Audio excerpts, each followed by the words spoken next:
Voluntaryong nagbalik loob ang miyembro ng Communist Terrorist Group at nangakong susuporta sa pamahalaan sa Barangay Cristina, Calubian, Leyte. Ibabalitayan ni Patrolwoman Maria Elena Singian.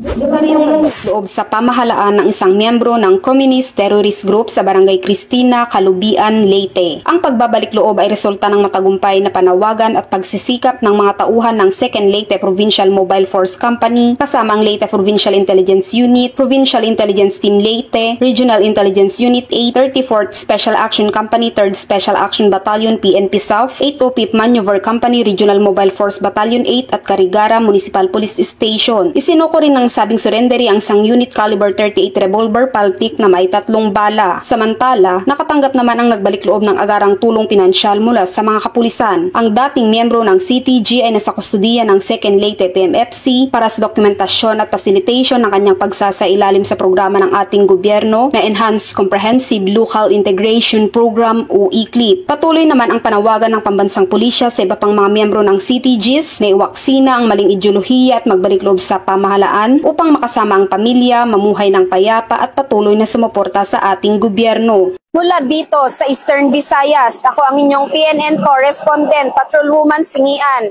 alagad ng batas, tagataguyod ng balitang pulis.